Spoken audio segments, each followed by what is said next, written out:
السلام عليكم، كي دايرين؟ لاباس عليكم؟ كنتمنى تكونوا بخير وصحه جيده ان شاء الله. مرحبا بكم في قناتكم جرب مع صليحه. اليوم ان شاء الله غادي ندير معكم بريوات الكاوكاو او الفول السوداني، كيجيو رائعين في المذاق ومقرمشين وكيكونوا اقتصاديين على بريوات اللوز. وقبل ما نبداو الفيديو ما تنسونيش من الاعجاب والاشتراك ومشاركه الفيديو مع الاحباب ديالكم والاصحاب. ودابا غنبداو على بركه الله. بالنسبه للمقادير اللي غنحتاجو ان شاء الله لهاد البريوات، عندي نص كيلو ديال الكاوكاو خلطته ما بين البلدي والرومي. نتوما ممكن تخلطوا ما بين اللوز والكاوكاو. ودابا ان شاء الله غندخلهم الفران يتحمروا على نار مهيله حتى يتحمروا ليا مزيان. بالنسبه لباقي المكونات اللي غنحتاجوهم ان شاء الله باش نجمعوا العقده ديالنا، عندنا 100 غرام ديال السكر حبيبات، عندنا 40 غرام ديال الزبده حيوانيه، 2 معالق كبار ديال ماء الزهر، شويه د القرفه، شويه مسكه حره، واحد القبيصه ديال الملحه. ها هو الفول السوداني من بعد ما نقيته مزيان. دابا غنقسم الكميه على جوج، واحد الكميه غنهرمشها والكميه الثانيه غنطحنها مزيان. ها هو الجزء الاول طحنته بهذا الشكل مهرشم. بالنسبه للنصف الثاني غنزيد السكر، انا نسيت ما طحنتوش معاهم.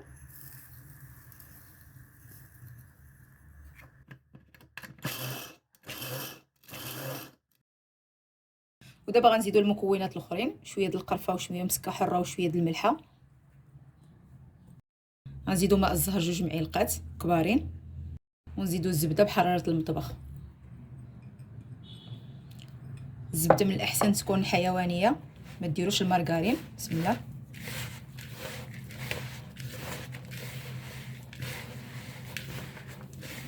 غنزيد واحد معلقه ديال ماء الزهر. بسم الله.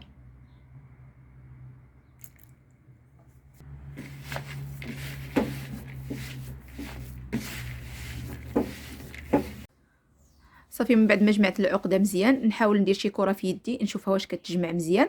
ودابا ان شاء الله غندوزو باش نشكلوا البريوات ديالنا. غنبداو على بركه الله. اول حاجه درتها قطعت الورقه ديالي على شكل اشرطه فيهم 5 سنتيم، وكورت العقده ديالي كريات فيهم 11 غرام او 10 غرام. ودابا غنبداو ان شاء الله غنجيبوا الكره ديالنا في الطرف ديال الشريط بهذا الشكل، ونلويو عليها الورقه هكا،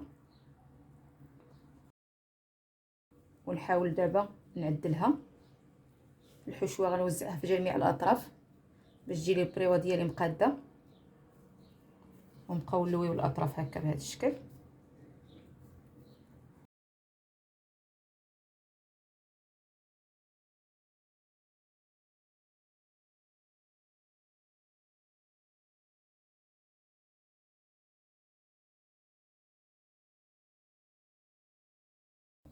غنقطعوا شويه الزوائد،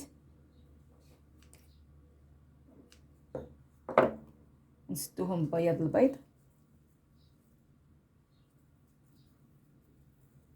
صافي، دابا غنستمر بهذا الشكل كنشكل البريوات وكنعدلهم حتى نكمل الكميه ديالي كامله. هما البريوات ديالي من بعد ما كملتهم. دابا ان شاء الله غندوزو للقلي. غنبداو على بركه الله. القلي درت الزيت ديالي تسخن غير شويه، ما نخليوهاش تسخن بزاف باش ما تحرقوش لينا البريوات. دابا غنبدا ان شاء الله. بسم الله.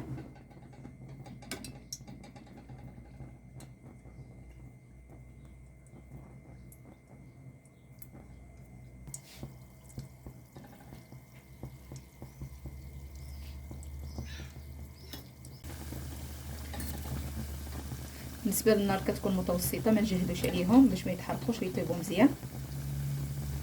كنبداو نحركوهم هكا ما نخليوهمش،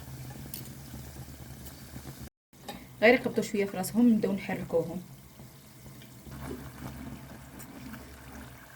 غنستمر هكا كنقلب البريوات غير يذهبوا لينا شويه ونقلعوهم.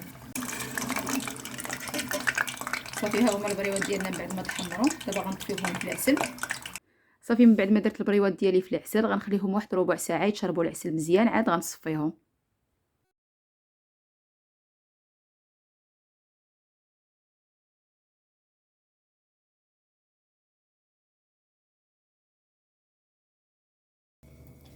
ها هما البريوات ديالنا من بعد ما استقطروا مزيان. دابا غندردر عليهم شويه الجنجلان. بالنسبه للتزيين اختياري، ممكن ديروا رقائق اللوز، ممكن اللي بغيتو الكاوكاو. غندير غير شويه هكا.